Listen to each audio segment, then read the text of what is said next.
Boa noite, pessoal. Tudo bem? Vamos falar um pouco sobre os princípios da radiografia, tá? Antigamente, os médicos, eles diagnosticavam doenças, interrogando os pacientes sobre os sintomas que estavam sentindo, as doenças que sofreram no passado e como funcionavam todos os seus órgãos. Então, esses exames, eles eram feitos, essa anamnese, na realidade, ela era feita através de exames físicos, e em 1816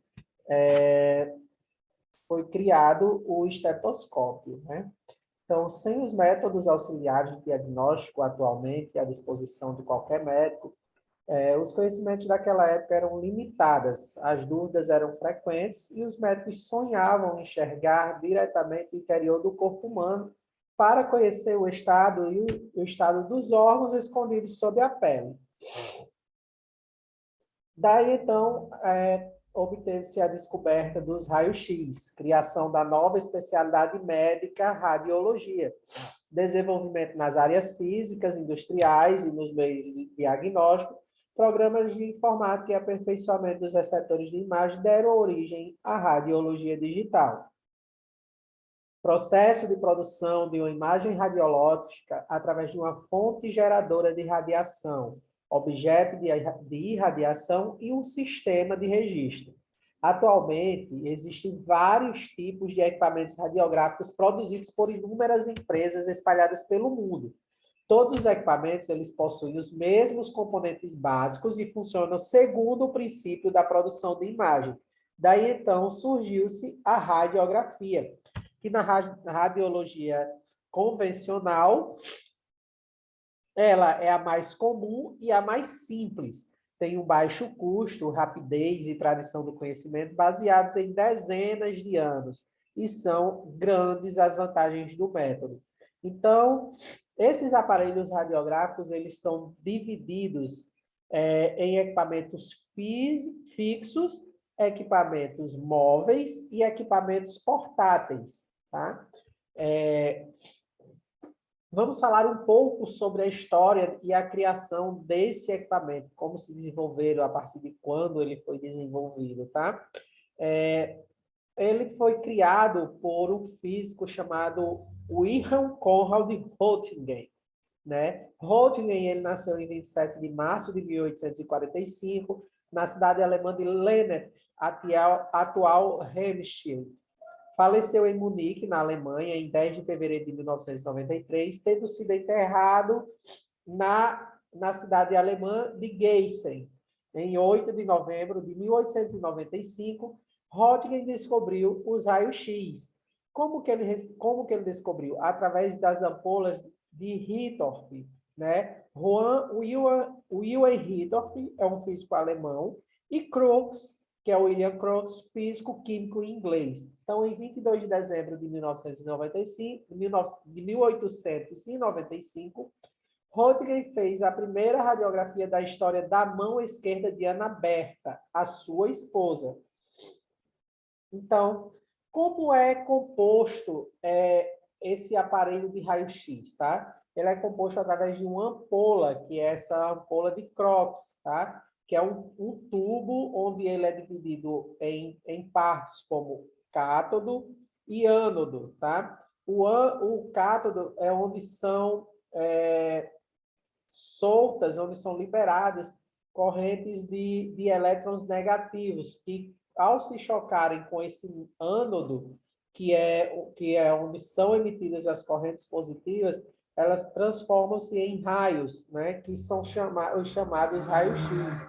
Essa ampola é o elemento do aparelho radiográfico onde são produzida a radiação, ou seja, é um espaço evacuado onde dois eletrodos são colocados para que haja circulação de corrente elétrica.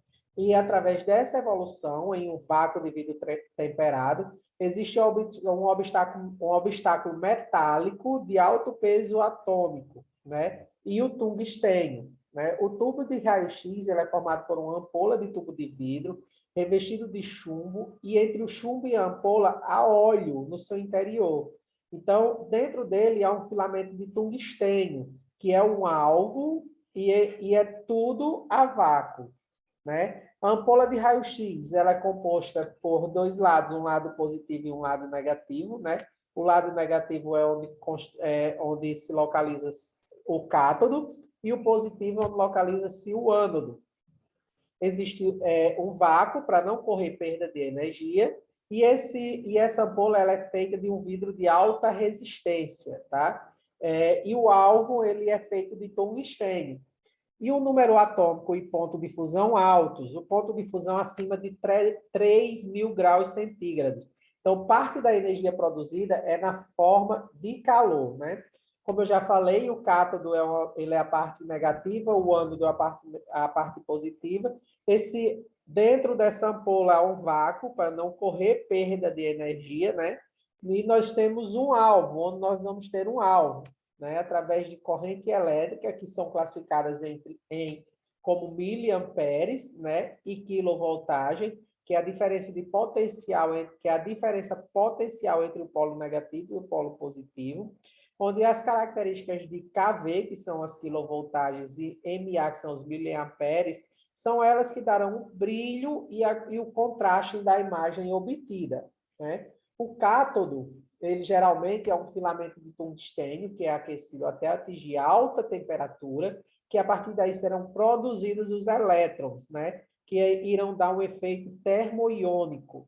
E esses elétrons, eles vão atingir um alvo, que é localizado lá no ânodo, que é um ponto determinado chamado de ponto focal.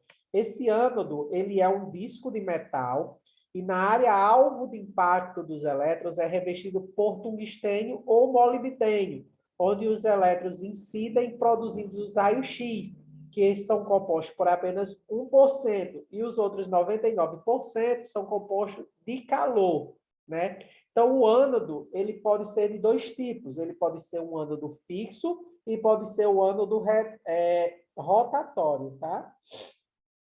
Então, para a produção do raio-x, há um aquecimento do filamento catódico, que é o mA, os miliamperes, e uma aplicação de uma diferença de potencial elevada, que são os kVs, as quilovoltagens, tá? Os elétrons, então, eles vão ganhar velocidade, vão colidir com esse ânodo, né, que é o ponto focal. E, a partir daí, através de uma grande onda de calor, serão produzidos os raios-x, tá?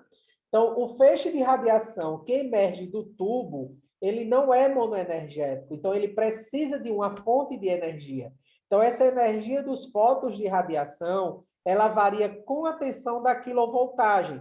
Então, quanto menor a flutuação da tensão aplicada, mais homogêneo tende a ser o feixe. Então, a partir daí, irão causar fluorescência em certos sais metálicos e enegrecem placas fotográficas. Então, essas são as radiações eletromagnéticas, pois não sofrem desvios em campos elétricos ou magnéticos. São diferentes dos raios catódicos e, no vácuo, eles se propagam na velocidade da luz. Propagam-se em linha reta do ponto focal para todas as direções, transformando-se em gases condutores elétricos. Transformam gases em condutos elétricos, acarretando aí a ionização, tá? Então, os parâmetros para emitir a radiografia, para que seja feita a radiografia. Esses parâmetros, eles são divididos, como já foi falado anteriormente, em kV, que é a qualidade, né? Que é a qualidade da imagem, que é a intensidade do feixe de energia, é a quantidade de energia que nós vamos designar para a produção daquela imagem, e o mA é a quantidade de raio que vai ser emitido para aquela estrutura, tá? Então, falando de incidência, que é o que nos importa nessa nossa aula, é o que nós vamos abranger para o nosso AVA, nós vamos falar de incidência, né? O que é incidência? Incidência é a estrutura no qual você vai fazer essa radiografia, tá? Então, é a estrutura, a parte do corpo onde você vai fazer o seu exame, onde você vai realizar o seu exame, tá? Então, o valor de quilovoltagem e o valor de miliamperes, ele vai variar, tá? Vai ser parametrado, vai ter um parâmetro de acordo com a estrutura que você irá realizar esse exame, tá certo? Então, para gerar uma imagem radiográfica, o feixe de raio-x, ao atravessar o objeto, ele cria uma imagem não perceptível ao olho humano. Então, essa é uma imagem latente, tá? Essa imagem ela pode tornar-se visível sobre um receptor, que esse receptor nós chamamos de radioscópica ou radiográfica, tá? Essa imagem ela é produzida sobre um ecrã fluoroscópico, onde as áreas escuras elas serão radiopacas e as áreas claras elas serão radiotransparentes, tá?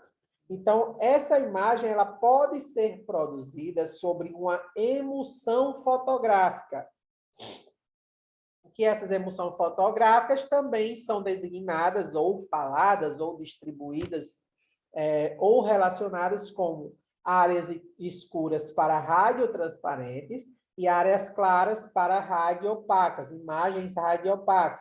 Por exemplo, se você pega uma estrutura de um raio-x de uma mão, tá? Então, as áreas escuras, elas correspondem às partes moles, e as áreas claras, elas correspondem a ossos e estruturas, que são as radiopacas, né? Essas áreas escuras, quando a gente emite esses feixes de luz de raio-x, elas ficam radiotransparentes, você vê uma transparência. E as áreas claras, esse feixe ele é bloqueado quando chega nessas áreas claras. Então, quando elas chegam em estruturas ósseas, elas passam a ser chamadas de áreas radiopacas.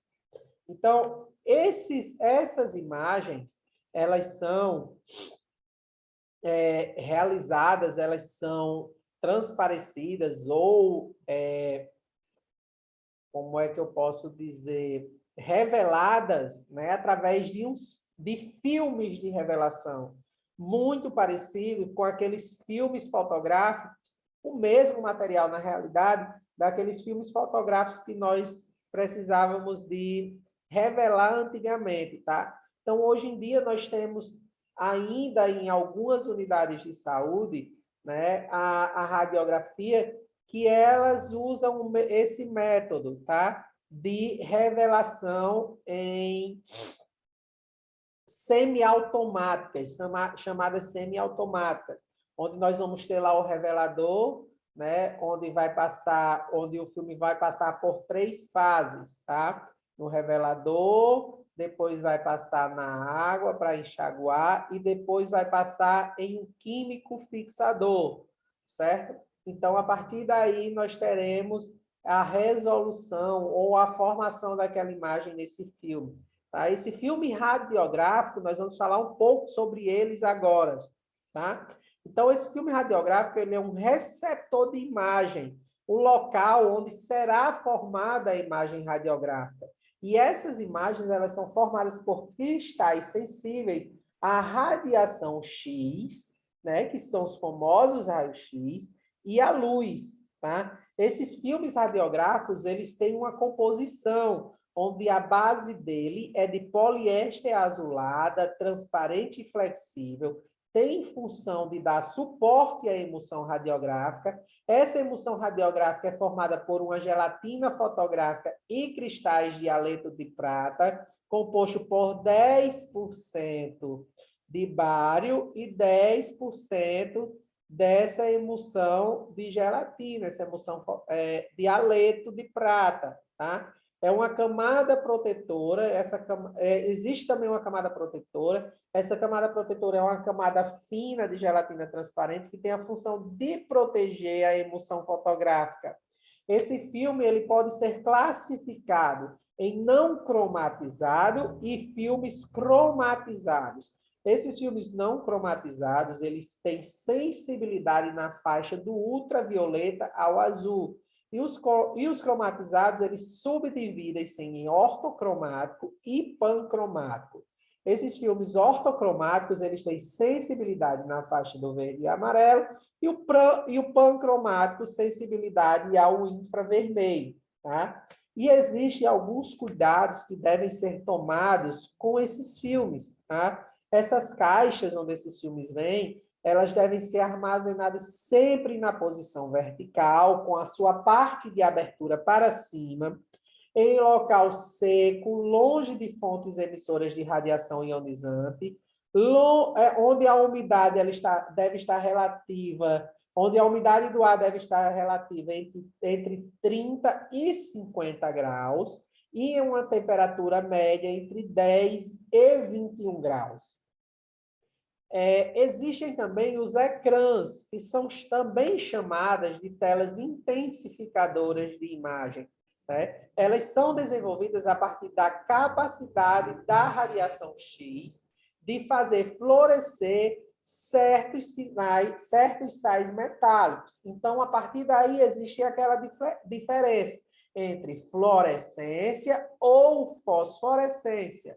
Fluorescente, ele absorve energia por determinada fonte e emite luz visível. Quando o fornecimento de energia acaba, a emissão de radiação ela para imediatamente. Temos, por exemplo, as nossas lâmpadas fluorescentes. Elas precisam que a gente ligue o interruptor para que ela possa emitir luz, não é isso?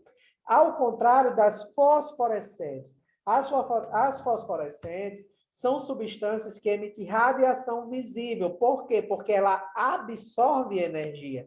Entretanto, mesmo depois que o fornecimento de energia ela para, a substância fosforescente ela continua por algum tempo emitindo luz visível.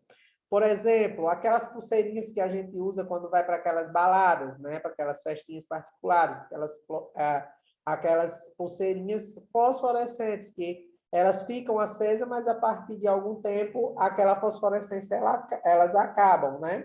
Então, esses ecrãs, eles têm uma base, eles são compostos por bases e por camadas, tá? Ela é uma base de cartolina ou poliéster, serve como suporte para o material fluorescente, e temos a camada fluorescente, que é formada por sais metálicos fluorescentes, que tem função de converter essa radiação X em energia luminosa.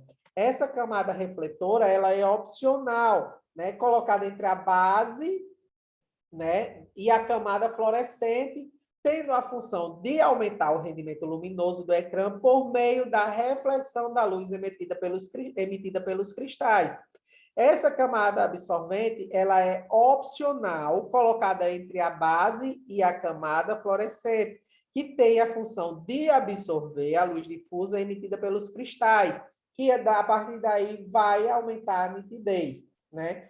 Temos também uma associação ao filme ecrã, né? Então, o filme que nós usamos para realizar essas radiografias, ele possui sensibilidade espectral na mesma faixa de emissão luminosa do ecrã. Então, a portaria 435 de 1998, ela determina que os ecrãs devem possuir metais, terras raras, como material fluorescente. Então, o filme, como uma camada de emulsão, deve ser colocada no chassi, com o lado da emulsão voltada para o ecrã. Então, isso vai garantir maior contraste para a imagem e melhor estudo de partes moles. Esse chassi, ele é composto por dois lados, né? O lado anterior, que é formado por material rígido e radiotransparente, como baquelite, que é uma resina sintética, magnésio ou alumínio. Um lado posterior, que é por onde o chassi é aberto, através de presilhas, possui uma fina folha de chumbo para absorção da radiação secundária e uma camada de espuma para garantir o contato mais homogêneo entre o filme e o ecrã. Então, existem dois tipos de filme, tá? O com janela e sem janela, e com ecrã e sem ecrã. Vai depender também muito da unidade onde vai ser realizado os exames.